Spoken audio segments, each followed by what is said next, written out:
नमस्कार दोस्तों। UP PCS 2024 के मेंस जीएस पेपर 5 में एक क्वेश्चन पूछा गया था। प्राचीन भारत में प्रयागराज के सांस्कृतिक महत्व का वर्णन कीजिए। अब ये 8 नंबर का क्वेश्चन था, 125 वर्ड में लिखना था। प्रयागराज के सांस्कृतिक महत्व का वर्णन कीजिए। तो हम यूपी के जो भी महत्वपूर्ण स्थल हैं उनके बारे में एक ही वीडियो में सारा का सारा पढ़ लें, जहाँ तक संभव हो सके। जैसे यहाँ देखिए, कौशाम्बी के बारे में दिया हुआ है, काशी के बारे में, कपिलवस्तु, कौशल, कुशीनगर, गोवर्धन, काम्पिल्य, चित्रकूट, नपावा, वृंदावन, वाराणसी, प्रयागराज। ये प्रयागराज के ऊपर क्वेश्चन पूछा गया है। फिर मथुरा, सारनाथ, साकेत, संकिसा, अयोध्या, हस्तिनापुर, अहिच्छत्र, श्रावस्ती, कन्नौज, आलमगीरपुर, अतरंजी खेड़ा, ये सारे स्थल हैं। तो सबसे पहले प्रयागराज को हम देख लें, इसके बारे में कौन सी बातें दी हुई हैं। ऋग्वेद में प्रयाग का सर्वप्रथम विवरण मिलता है। ये बात ध्यान रहे कि प्रयाग का सर्वप्रथम विवरण ऋग्वेद में मिलता है। ऋग्वेद के अनुसार प्रयाग अति पवित्र तीर्थस्थल था। महाभारत के अनुसार यह समस्त संसार का पवित्रतम स्थान है। भागवत पुराण के अनुसार यह एक धर्म क्षेत्र है। तो मतलब महाभारत, भागवत पुराण, ऋग्वेद, इन सब में इसकी चर्चा मिली है। एक पवित्र स्थान के रूप में इसको दिखाया गया, बस ऐसे समझाना है। हल्के हल्के शब्दों में ध्यान रहे चीज़ें। प्राचीन बौद्ध ग्रंथों में प्रयाग को गंगा तट पर स्थित एक पवित्र तीर्थ स्थल और घाट बताया गया है। तो बौद्ध ग्रंथों में भी इसका उल्लेख है, बस इतना ध्यान रहे कि प्रयागराज का उल्लेख बौद्ध ग्रंथों में भी है। प्रयागराज में गंगा, यमुना, सरस्वती नदियों का संगम है। हिंदू इस संगम को बहुत पवित्र मानते हैं। कालिदास ने अपने महाग्रंथ रघुवंशम में इस संगम का उल्लेख किया है। यहाँ प्रति 12वें वर्ष कुंभ, 6 वर्ष पर अर्ध कुंभ और तीसरे वर्ष पर कुंभ पर्व का आयोजन होता है। ये बात ध्यान रहे। इसको हम लिख सकते थे आंसर में कि यहाँ पे 12 साल में कुंभ, 6 साल में अर्ध कुंभ, तीसरे वर्ष में कुंभ लगता है। मुगल बादशाह अकबर ने प्रयागराज का नामकरण अल्लाह का घर यानी कि इलाहाबाद कर दिया था 1583 में, जिसे बीते दिनों प्रदेश सरकार ने बदलकर इसका नाम पुनः प्रयागराज कर दिया है। तो ऐसे हल्का फुल्का पॉइंट 125 वर्ड में लिखना है। ये सब चीज़ें हम डाल सकते हैं कि इसका उल्लेख ऋग्वेद, भागवत पुराण, इन सब में हुआ है। बौद्ध ग्रंथों में इसका उल्लेख है। एक पवित्र स्थान है, मंदिरों का शहर है, खूब सारे मंदिर हैं यहाँ पे, गंगा यमुना का संगम है ना। एक चीज़ और हम देख सकते हैं, जो प्रयाग है इसको भी हम अपने आंसर में डाल सकते थे कि ये 2 शब्दों से मिलकर बना है, प्रधन याग। ऐसी मान्यता है कि जब ब्रह्मा जी सृष्टि का निर्माण कर रहे थे, तो सृष्टि का निर्माण करने के बाद जब उन्होंने पहला यज्ञ जहाँ पे किया वो स्थान यही था। प्र से है प्रथम, याग मीन्स यज्ञ, पहला यज्ञ इसी स्थान पे किया, इसलिए इसका नाम पड़ गया प्रयाग। चलिए कुछ और स्थल हैं उसको भी देखें। एक है कौशाम्बी, ये महत्वपूर्ण स्थल है। कौशाम्बी अगर देखें तो एक ऐतिहासिक स्थल है यूपी का। वत्स एक महाजनपद था, उसकी राजधानी थी कौशाम्बी। प्राचीन काल में कौशाम्बी एक विशिष्ट नगर था। यह प्रयागराज के जो है दूर है, यमुना तट पे है। ये बात ध्यान रहे कि कौशाम्बी कहाँ पर है, यमुना तट पर स्थित है। ये बात अच्छे से ध्यान रहे। और प्रयागराज के पास में है कौशाम्बी, ये भी ध्यान रहे, प्रयागराज के पास में है, यमुना तट पर है। कौशाम्बी छठे जैन तीर्थंकर श्री पद्म प्रभु की जन्मभूमि बताई जाती है। ठीक है। 7वीं शताब्दी ईस्वी में भारत आए चीनी यात्री ह्वेनसांग के अनुसार कौशाम्बी में 10 से अधिक बौद्ध विहार थे, जो तब भग्नावशेष की स्थिति में पहुंच चुके थे। तो ह्वेनसांग ने कौशाम्बी का वर्णन किया है कि यहाँ पे जो है बौद्ध विहार कुछ पाए गए हैं, ऐसा ह्वेनसांग ने बताया है। कौशाम्बी का उल्लेख पतंजलि के महाभाष्य में भी प्राप्त होता है। यहाँ खुदाई से पुरातत्व की अनेक महत्वपूर्ण सामग्री प्राप्त हुई है। तो पतंजलि के महाभाष्य में भी कौशाम्बी का उल्लेख है। तो यमुना तट के किनारे हैं, प्रयागराज के पास में स्थित हैं और छठे जैन तीर्थंकर जो पद्म प्रभु हैं उनकी जन्मस्थली यहाँ पे है। ह्वेनसांग ने इसका वर्णन किया है। यहाँ पे बौद्ध विहार कुछ पाए गए हैं। पतंजलि के महाभाष्य में भी इसका वर्णन है। कौशाम्बी महाजनपद काल में वत्स राज्य की राजधानी थी, जिसका शासक उदयन बुद्ध का समकालीन और उनका प्रिय शिष्य था। तो वत्स की राजधानी थी कौशाम्बी, वहाँ शासक था उदयन, वो बुद्ध का समकालीन था और बुद्ध का शिष्य भी था। तो यहाँ पे बौद्ध मठ विहार सब पाए जाएंगे। कौशाम्बी को महाजनपद काल में उत्तर भारत का सबसे प्रसिद्ध व्यापारिक केंद्र माना जाता था। ठीक है, तो एक व्यापारिक केंद्र था कब? महाजनपद काल में कौशाम्बी। कौशाम्बी में मौर्य सम्राट अशोक ने 2 स्तंभों पर ब्राह्मी लिपि और प्राकृत भाषा में लेख उत्कीर्ण कराए हैं। कौशाम्बी में एक अन्य कुषाण कालीन स्तंभ भी प्राप्त हुआ है। तो अशोक के यहाँ पे अभिलेख प्राप्त हुए हैं। तो महाजनपद काल के बाद में आया अशोक मौर्य काल, तो उसमें अशोक के अभिलेख भी कौशाम्बी से प्राप्त हुए हैं। ठीक है, तो एक क्रोनोलॉजी में चल रहा है चीज़ें। कौटिल्य ने अपनी पुस्तक अर्थशास्त्र में कौशाम्बी में निर्मित वस्त्रों की प्रशंसा की है। मतलब व्यापार के लिए प्रसिद्ध था, तो वस्त्र के रूप में भी प्रसिद्ध था। अर्थशास्त्र में इसकी चर्चा है। यहाँ गौतम बुद्ध की एक मूर्ति प्राप्त हुई है जिस पर कुषाण कालीन लेख उत्कीर्ण है। ये बातें थी कौशाम्बी। कल को कौशाम्बी के बारे में आज एग्जाम में जीएस पेपर 5 में, तो ये सब बातें हम डाल सकते हैं। मेन मोटी मोटी बात कि प्रयागराज के पास में है, यमुना नदी के किनारे है। जैन तीर्थंकर एक जो छठे जैन तीर्थंकर है पद्म प्रभु, इनका जन्म यहाँ पर हुआ था। ह्वेनसांग ने इसका वर्णन किया है। यहाँ पे बौद्ध विहार पाए गए हैं। पतंजलि के महाभाष्य में भी इसका वर्णन है। और महाजनपद काल में वत्स की राजधानी थी। उदयन यहाँ का राजा था जो बुद्ध का शिष्य था। और भारत का सबसे प्रसिद्ध व्यापारिक केंद्र भी उस टाइम पे था महाजनपद काल में। अशोक के यहाँ पे जो अभिलेख हैं वो पाए गए हैं। और कुषाण कालीन भी स्तंभ यहाँ पर पाए गए हैं। कौटिल्य के अर्थशास्त्र में भी इसका उल्लेख है कि वस्त्र निर्माण के लिए प्रसिद्ध था। गौतम बुद्ध की मूर्ति पाई गई है। कुषाण कालीन कुछ मूर्ति पाई गई है। ये सब बातें हम डाल सकते हैं अपने उत्तर लेखन में। फिर कल को कपिलवस्तु के बारे में परीक्षा में पूछ लें। अच्छा, एग्जाम में स्मार्ट तरीके से आंसर लेखन के लिए ये भी कर सकते हैं। जैसे मान लीजिए कि प्रयागराज के बारे में पूछा हुआ था, प्रयागराज के बारे में पूछा हुआ है, तो इसके हम तुलनाएं कर सकते हैं। और जो क्षेत्र हैं कि प्रयागराज का सांस्कृतिक वर्णन कर रहे हैं, तो साथ में हम नाम लिख सकते हैं वाराणसी का, क्योंकि वाराणसी किनारे, मतलब वाराणसी भी गंगा के जे किनारे हैं, है ना। फिर कौशाम्बी से भी तुलना कर सकते हैं। और भी जो क्षेत्र हैं उनसे हम तुलनाएं कर करके भी एक अच्छा उत्तर बना सकते हैं। तो खूब सारा ज्ञान अगर रहेगा अलग अलग क्षेत्रों का, अलग अलग जो सांस्कृतिक स्थल हैं, ऐतिहासिक स्थल हैं, तो कुल मिला के उत्तर को एनरिच करने में सहायता करेगा।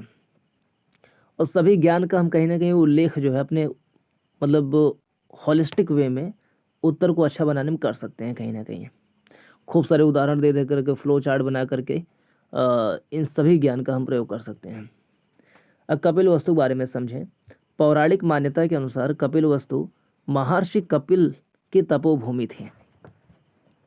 कपिलवस्तु जो है वो महर्षि कपिल के बारे में पता हो तो जो हमारे यहाँ पे 6 दर्शन हैं, सांख्य, योग, है ना, वैशेषिक, फिर मीमांसा, उत्तर मीमांसा करके, सांख्य, योग और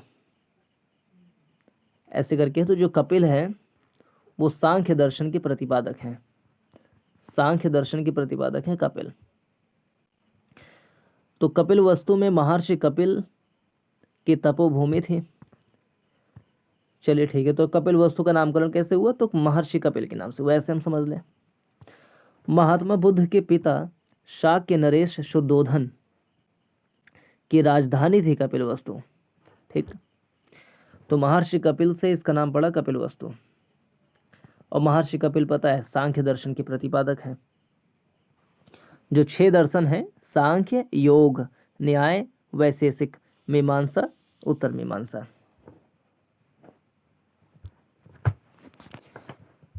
तो कपिल वस्तु का नाम महर्षि कपिल के नाम से पड़ा है। महात्मा बुद्ध के जो पिता थे वो शाक्य नरेश शाक्य नरेश शुद्धोधन थे, उनकी राजधानी थी कपिलवस्तु। बुद्ध के जीवन के आरंभिक 29 वर्ष यहीं बीते थे। गृहत्याग के बाद भी बुद्ध यहाँ कई बार आए। बौद्ध काल में यह एक समृद्धशाली नगर था। तो ये हम पॉइंट डाल सकते हैं। चीनी यात्री फाहयान ने इस नगर की बहुत प्रशंसा की है। फाहयान जो है चंद्रगुप्त द्वितीय के समय भारत में आया था और फाहयान ने कपिलवस्तु की चर्चा की है। फिर हुएनसांग ने इस नगर की परिधि 4,000 मील बताई है। तो फाहयान हुएनसांग ने इसकी चर्चा की है। एक बार प्रश्न आईएएस में पूछा हुआ था कि चीनी और अरबी यात्रियों ने जो रचनाएं हैं वो किस प्रकार से इतिहास को पढ़ने में मदद कर सकते हैं। तो ये सब देख सकते हैं। फाहयान हुएनसांग चीनी यात्री हैं। इन्होंने कैसे भारत के जो सांस्कृतिक स्थल हैं उसके बारे में बताया है। उदाहरण के लिए कपिलवस्तु, फिर कौशाम्बी, इन सब के बारे में फाहयान हुएनसांग जब आए तो देखा और उसके बारे में वर्णन किया है। महाजनपद काल में जो कपिलवस्तु नगर की ख्याति अधिक थी क्योंकि यह बुद्ध का गृह स्थान था। उनके विश्राम के लिए शाक्यों ने नगर के निकट निग्रोधाराम विहार का निर्माण किया। ये बात ध्यान दें कि निग्रोधाराम विहार कहाँ है? कपिलवस्तु में है। इस विहार में गौतम बुद्ध प्रथम बार 20,000 शिष्यों के साथ आए थे। निग्रोधाराम विहार कहाँ है? कपिलवस्तु में। अपने उत्तर में इसको हम डाल सकते हैं।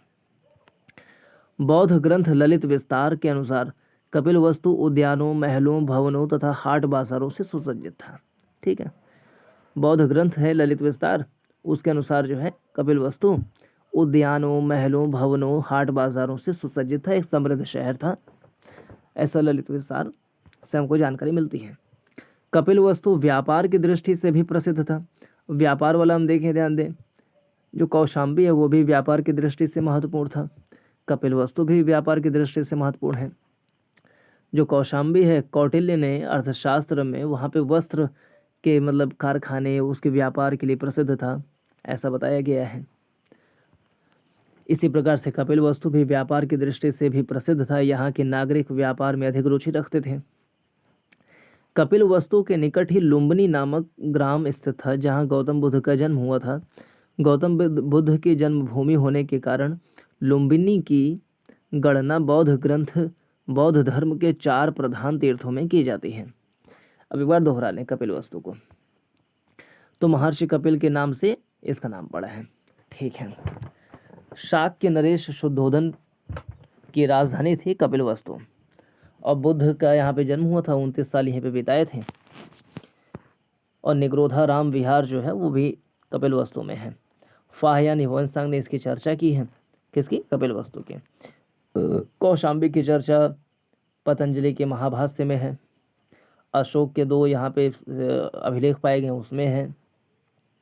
हुएनसांग ने भी कौशाम्बी की चर्चा की है, कपिलवस्तु की भी चर्चा की। और महाजनपद काल में कपिलवस्तु जो है वो प्रसिद्ध था क्योंकि ये बुद्ध का गृह स्थान था। उनके विश्राम के लिए निग्रोधाराम विहार भी यहाँ बनाया गया था। ललित विस्तार, बौद्ध ग्रंथ ललित विस्तार में कपिलवस्तु में खूब समृद्धि है। उद्यान, महल, भवन, हाट बाजारों से सुसज्जित था, ऐसा पता चलता है। व्यापार की दृष्टि से भी प्रसिद्ध था। कपिलवस्तु के निकट ही लुम्बिनी नामक ग्राम स्थित था जहाँ गौतम बुद्ध का जन्म हुआ था।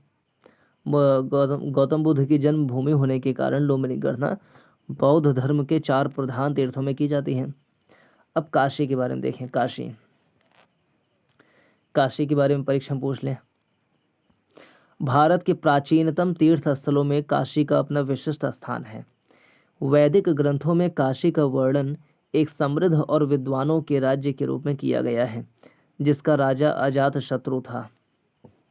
ठीक है, काशी का राजा कौन था प्राचीन काल में? राजा अजातशत्रु। तो काशी मीन्स वाराणसी, मोटा मोटा जो गंगा जी के किनारे है। प्रयागराज पूछा हुआ था, वो भी सांस्कृतिक केंद्र है, गंगा जी किनारे हैं। काशी वाराणसी भी गंगा के किनारे हैं, तो प्राचीनतम तीर्थस्थल इसको मानते हैं। तो वाराणसी, काशी, प्रयागराज ये सब प्राचीनतम सांस्कृतिक स्थल हैं भारत के। और काशी का अपना विशिष्ट स्थान है। वैदिक ग्रंथों में भी इसका जिक्र मिलता है और विद्वानों के राज्य के रूप में इसको जानते हैं काशी को। राजा अजात शत्रु यहाँ के राजा थे। वाराणसी काशी की राजधानी थी। तो काशी राज्य था, उसकी राजधानी क्या थी? वाराणसी। महाजनपद काल में पुराणों और स्मृतियों में काशी वाराणसी की प्राचीन नगर बताया गया है। महाजनपद काल में इसका महत्व है काशी का, क्योंकि काशी की राजधानी वाराणसी थी। तो काशी एक महाजनपद था, अजातशत्रु वहाँ का राजा था। महाजनपद काल यानी 600 ईसा पूर्व में काशी एक छोटा राज्य था, जिसे कौशल के राजा ने जीत कर अपने राज्य में मिला लिया था। बाद में कौशल नरेश महाकौशलादेव ने अपनी बेटी के विवाह में मगध सम्राट बिंबिसार को काशी दहेज में दे दिया था। तो बिंबिसार को काशी दहेज में दिया था कौशल नरेश महाकौशलादेव ने। काशी की गणना बुद्ध के प्रिय शिष्य आनंद द्वारा तथागत के परिनिर्वाण हेतु बताए गए बड़े नगरों में की गई थी। काशी की गणना बुद्ध के प्रिय शिष्य आनंद द्वारा तथागत के परिनिर्वाण हेतु बताए गए बड़े नगरों में की गई थी। तथागत क्या होता है? बुद्ध का अन्य नाम है तथागत। बुद्ध को शाक्य मुनि भी कहते हैं, क्योंकि शाक्य गणराज्य के राजा के पुत्र थे ये। और इनको भागवत भी कहते हैं, सिद्धार्थ भी कहते हैं, शाक्य मुनि भी कहते हैं, तथागत भी कहते हैं। गौतम बुद्ध के नाम हैं अलग अलग। चीनी यात्री ने काशी को क्या कहा है? पोलोनिस्से। पोलोनिस्से। पोलोनिस्से। चीनी यात्रियों ने काशी को पोलोनिस्से कहा है। डॉक्टर अल्तेकर के मत में इसका वाराणसी नाम पड़ने का कारण वरुणा, वरना तथा अस्सी नदियों के बीच स्थित होना है। तो वरुणा और अस्सी दो नदियों के बीच में स्थित है, इसीलिए इसका नाम पड़ा वाराणसी। ऐसा डॉक्टर अल्तेकर का कहना है। मौर्य शासकों के समय में यह नगर, कौन सा नगर? काशी। मौर्य शासकों के समय, महाजनपद काल देखें कि महाजनपद काल में काशी वाराणसी प्रसिद्ध थे। फिर देखिए उसी टाइम पे जो कौशल नरेश महाकौशलादेव हैं, उन्होंने काशी को बिंबिसार को दे दिया दहेज में। फिर वरुणा और अस्सी नदी के बीच में होने के कारण इसका नाम वाराणसी पड़ा, ये हम बता लें। फिर जो ह्वेनसांग है उसने इसकी चर्चा की है, ऐसा हम बता लें। ह्वेनसांग लगभग कई जगह पर आ जाएंगे। अब जैसे इसमें ज़्यादा शब्द अगर नहीं मिलेगा, जैसे महाजनपद काल बोले कि महाजनपद काल, तुरंत 2-3 तुलनाएं कर दें कि कौशाम्बी भी महाजनपद काल में था। कौशाम्बी, काशी, फिर कौशल, कपिलवस्तु, ये सब थे ही। उसी में से एक काशी भी था जो सांस्कृतिक केंद्र के रूप में उभरा था। 125 शब्द में लिखना है तो कोई बड़ा टास्क भी नहीं है। मौर्य शासकों के समय यह नगर शिक्षा और व्यापार का एक विशिष्ट केंद्र था। जब भी जहाँ तुलनाएं करने वाली बात होगी बार बार करेंगे। व्यापार के लिए हम देखें कपिलवस्तु भी प्रसिद्ध था। कौशाम्बी जो है वहाँ पे व्यापार होते थे, कपड़े के व्यापार होते थे।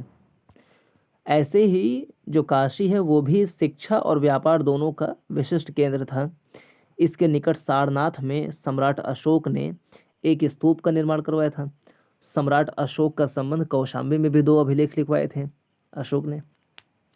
ऐसे ही काशी या वाराणसी में जो सारनाथ है वहाँ भी सम्राट अशोक ने एक स्तूप का निर्माण कराया था, जो उसी स्थान पर स्थित था जहाँ गौतम बुद्ध ने अपना प्रथम उपदेश धर्मचक्र प्रवर्तन दिया था।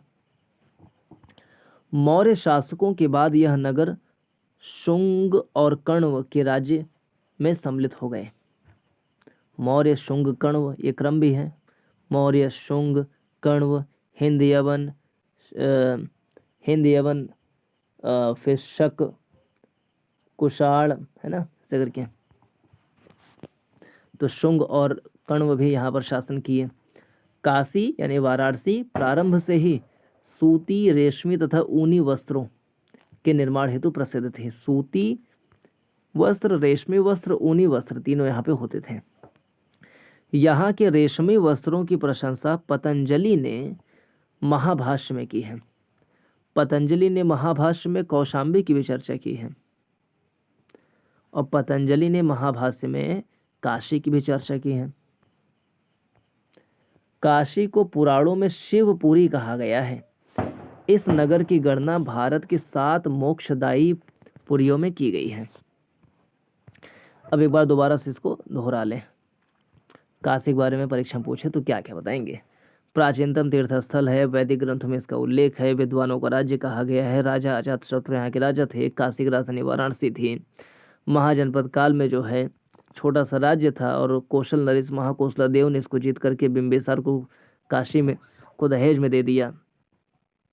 और चीनी यात्रियों ने भी इसकी चर्चा की है। वरुणा अस्सी नदियों के बीच में स्थित था और शिक्षा व्यापार के लिए प्रसिद्ध था। स्तूप भी यहाँ पर पाए गए हैं। सारनाथ का जो स्तूप है यहाँ पर है, सारनाथ का अशोक स्तंभ है। प्रथम बौद्ध का उपदेश जो है यहीं पे सारनाथ के पास में दिया गया था। मौर्य शासक ने यह नगर, मतलब मौर्य शासक यहाँ पर थे, फिर शुंगकर्ण भी यहाँ पे शासन किए हैं। सूती रेशमी ऊनी कपड़ों के लिए प्रसिद्ध था। पतंजलि के महाभाष्य में चर्चा मिलती है काशी की अच्छे से। काशी को पुराणों में शिवपुरी कहा गया है ना। मोक्षदायी पुरी भी कहते हैं कि यहाँ से मोक्ष मिलता है, ऐसा भी कहते हैं लोग। तो इसमें इतना ही। एक पेज हमने किया बस। क्या हमने सिर्फ एक पेज किया? हमने सिर्फ एक पेज किया और थक गए। चलिए कौशल के बारे में और पढ़ लें। एक शहर के बारे में और पढ़ लेते हैं, कौशल। कौशल का उल्लेख, कौशल भी क्या है, महाजनपद काल में इसका उल्लेख है। कौशल की राजधानी साकेत थी, अयोध्या थी, ये सब थी। कौशल का उल्लेख एक देश के रूप में सर्वप्रथम भागवत पुराण से प्राप्त होती है। इसकी गणना षोडश, मतलब जो 16 महाजनपद हैं उसमें से एक विशिष्ट महाजनपद के रूप में की जाती है। और कौशल नरेश महाकौशल देव ने ही काशी को जीत करके बिंबिसार को दिया था। तो कौशल का उल्लेख एक देश के रूप में सर्वप्रथम भागवत पुराण में है।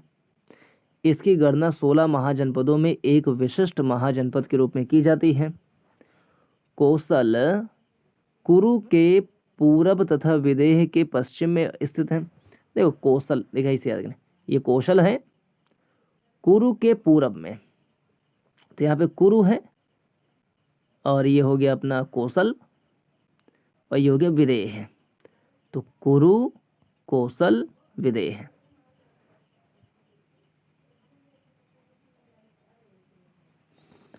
तो कौशल कुरु के पूरब में और विदेह के पश्चिम में अवस्थित था।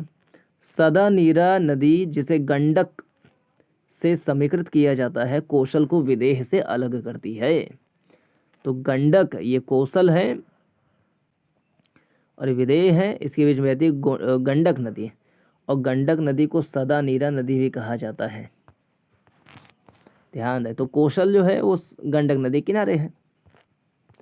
कौशल की महत्ता का उल्लेख रामायण में मिलता है। राम के पश्चात कौशल 2 भागों में विभाजित हो गया। राम के ज्येष्ठ पुत्र कुश दक्षिण कौशल और छोटे पुत्र लव उत्तर कौशल के शासक बने। तो लव जो है उत्तर कौशल के शासक बन गए और कुश दक्षिण कौशल के शासक बन गए। फिर चलिए, तो यहाँ हम देख रहे हैं कि भागवत पुराण में इसका उल्लेख है, 16 महाजनपदों में इसका नाम आता है, यहाँ से गंडक नदी बहती है।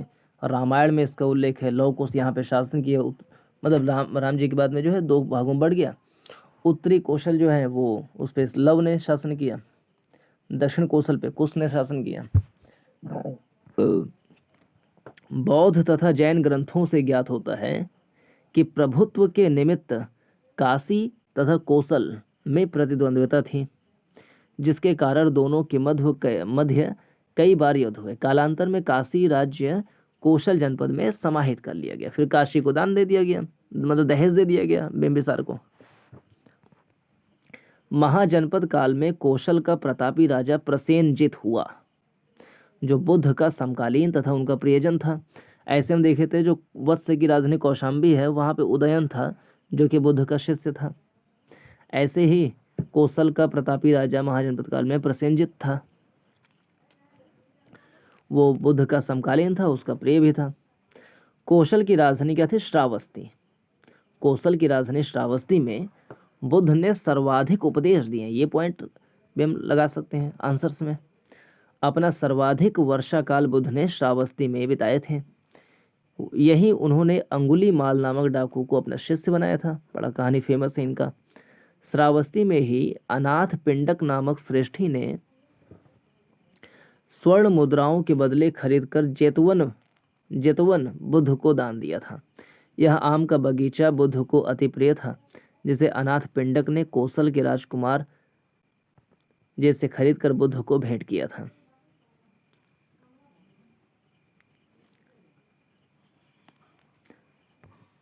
तो थोड़ा सा हम दोहरा लें इसे फिर से। कौशल के बारे में भागवत पुराण में इसका उल्लेख है, 16 महाजनपद में इसका उल्लेख है, गंडक नदी किनारे स्थित है, रामायण में इसका उल्लेख मिलता है ना। प्रसेनजित यहाँ के शासक थे। तो ये सब बातें हम लिख सकते हैं। इस वीडियो में इतना ही। नमस्कार, जय हिंद।